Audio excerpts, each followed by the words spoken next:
IVF treatments పై 20,000 discount. Doctor consultation మరియు ultrasound scan ను ఉచితంగా అందిస్తున్నారు. 49 అంటే సంతానం, 49 అంటే సంతోషం. సార్ టీడీపీ బాధ్యతలు లోకేష్ కబ్జాపాలని అయితే ఎమ్మెల్సీ బుద్ధా వెంకన్న అంటున్నారు. అట్లానే టీడీపీకి జూనియర్ ఎన్టీఆర్కి ఎటువంటి సంబంధం లేదని చెప్పేసి అయితే మాజీ ఎమ్మెల్సీ బుద్ధా వెంకన్న అంటారు.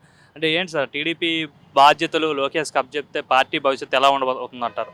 సార్ లోకేష్ గారు అయితే నేనైతే రాజకీయాలకు పనికొచ్చే వ్యక్తి నేను అనుకోవట్లేదు సార్. నా వ్యక్తిగత అభిప్రాయం అది. మీ ఎమ్మెల్యే కూడా ఆయనే కదా, మీ ఎమ్మెల్యే కంటెస్ట్ చేస్తారు. ఆయన ఓడిపోతున్నాడు సార్. రేపు చూడండి డెఫినెట్గా లావణ్యమ్మ లోకల్ అమ్మాయి మురుడు లావణ్య గారు గెలుస్తున్నారు. లోకేష్ గారు ఓడిపోతున్నారు. 100% చెప్తున్నాను. లోకేష్ గారికి అయితే రాజకీయ భవిష్యత్తు లేదండి. ఎన్టీఆర్ గారికి అయితే మాత్రం డెఫినెట్గా ఉందండి. అది నేను చెప్పలేను. అది ఎప్పుడైనా చెప్పలేను. కానీ డెఫినెట్గా ఎన్టీఆర్ గారికి అయితే మాత్రం ఎన్టీఆర్ గారికి తెలుగుదేశం పార్టీ పగ్గాలు ఖచ్చితంగా అప్పచెప్తే మాత్రం ఆయన ఎప్పటికైనా ఒకసారి మాత్రం సీఎం అయి కూర్చుంటాడు. ఏది జగన్మోహన్ రెడ్డి గారిని 3 సార్లు 4 సార్లు చూసిన తర్వాత సర్లేబ్బా ఇంకా జగన్మోహన్ రెడ్డి గారు చాలే పరిపాలించడం బాగుందనుకున్నప్పుడు నెక్స్ట్ డెఫినెట్గా ఎన్టీఆర్ గారికి అవకాశం ఖచ్చితంగా ఇస్తారు సార్. నా వ్యక్తిగత అభిప్రాయం అది. ఎన్టీఆర్ గారికి ఒకసారి అవకాశం ఖచ్చితంగా ఇస్తారండి. ఎందుకంటే ఆ టాలెంట్ ఉంది ఆయన దగ్గర. ఆ టాలెంట్ ఉంది. ఆ ఫేస్ రీడింగ్ కానీ అవన్నీ కూడా ఎన్టీఆర్ గారికి ఖచ్చితంగా ఉన్నాయి సార్. టీడీపీ పార్టీ కనుక ఎన్టీఆర్ గారి చేతుల్లో పెడితే గట్టి ప్రతిపక్షవాద జగన్మోహన్ రెడ్డి గారికి ఇద్దరికి కూడా డిఎన్టీ అన్నట్టు ఉంటుందండి. లోకేష్ గారికి ఇస్తే ఏం లేదండి. టీడీపీ భవిష్యత్తు మొత్తం గోవిందో గోవిందా. అంటే పార్టీకి జూనియర్ ఎన్టీఆర్కి సంబంధం లేదని చెప్పి ఈయన అన్నాన్ని ఎట్లా చూడొస్తుంటారు? జూనియర్ ఎన్టీఆర్ గారి సంబంధం లేకపోవడం సార్. తాత అండి ఎన్టీ రామారావు గారు కొడుకు హరికృష్ణ గారు సార్. హరికృష్ణ గారి కొడుకు ఎన్టీ రామారావు. వారసులు ఎవరు అవుతారండి? హిందూ వారసత్వ రీత్యా ఎవరు అవుతారు సార్? లోకేష్ ఎలా అవుతాడు సార్?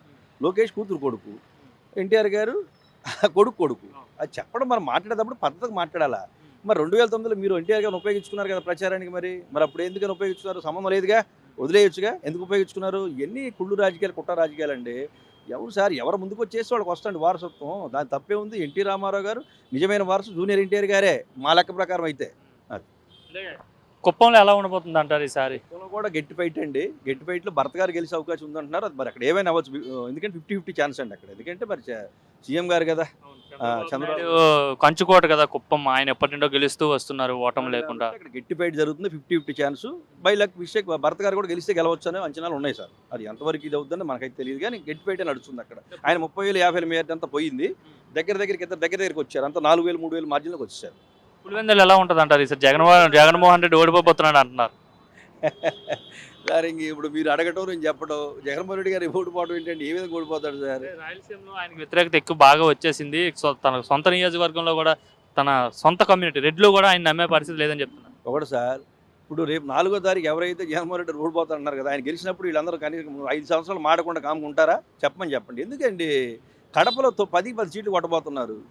ఎందుకుంటుందని వ్యతిరేకత? ఏ సహజం సార్. మనిషి అన్నాక నేను ఉన్నానండి. 10 మందికి నచ్చను, 7కే నచ్చుతా, 3కి వ్యతిరేకం. ఇప్పుడు చెడ్డోడు నేను మంచోడు కాలేను కదా. అలాగే ఈ కామన్ జనాలు ఇవన్నీ కామన్ అండి.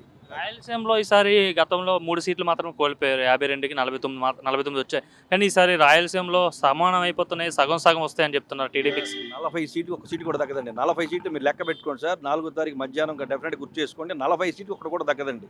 52-40 సీట్లు డెఫినెట్గా వైఎస్ఆర్ కాంగ్రెస్ పార్టీ జనమూరి నాయకత్వంలో గెలబోతున్నాం.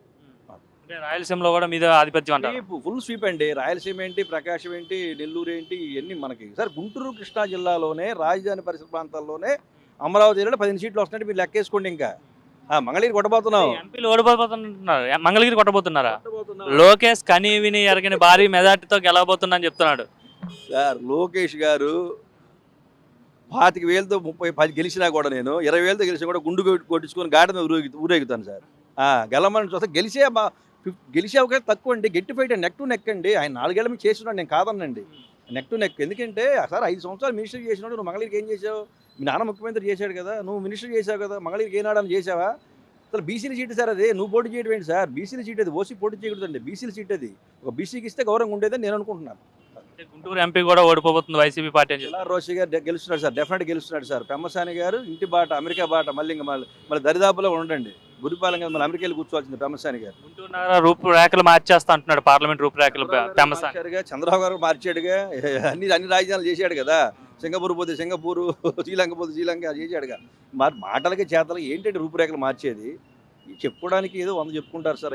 ఎంపీ పరిస్థితి ఏంటంటారు? డెఫినెట్గా కేసీఆర్ నాని గారు హ్యాట్రిక్ కొట్టబోతున్నారు. చిన్ని గెలుస్తారంటున్నారు. చిన్ని గెలవడు సార్. చిన్ని గారు గెలవరు. కేసీఆర్ నాని గారు హ్యాట్రిక్ కొట్టబోతున్నారు. నేనైతే హ్యాట్సప్ చెప్తాను. ఎందుకంటే ఒక ఎంపీగా 3వసారి గెలవడం మామూలు విషయం కాదు సార్. ఎంత మంచి వ్యక్తి అయి ఉంటే, ఎంత మంచి మనసు ఉంటే ప్రజలు ఆదరించారో మనం అది గుర్తుపెట్టుకోవాలి సార్. అంటే గతంలో టీడీపీ పార్టీ వాళ్ళని గెలిచాడు ఆయన, ఇండివిజువల్ కాదు కదా, సో పార్టీ మారే ఇప్పుడు ఎట్లా గెలుస్తారు అంటున్నారు. వ్యక్తిగత ఇమేజ్ కూడా ఉందండి. టీడీపీ పార్టీ వల్ల తప్పండి. పోనీ ఒకసారి ఉంది, రెండోసారి ఎందుకు గెలిచాడు సార్? 25 ఎంపీల్లో ముగ్గురే గెలిచిన టీడీపీ వాళ్ళు. వ్యక్తిగత ఇమేజ్ కూడా ఉందండి నాన్నగారికి. ఆయన స్ట్రైట్ ఫార్వర్డ్, మనసత్వం మంచిది, ఫెయిర్గా మాట్లాడతాడు, ఒకటి మొహాన్ని మాట్లాడతారు సార్. ఎందుకంటే ఆ జెన్యున్ పర్సన్. అది ఏ పార్టీలో ఉన్నా సరే మనం గౌరవిద్దాం.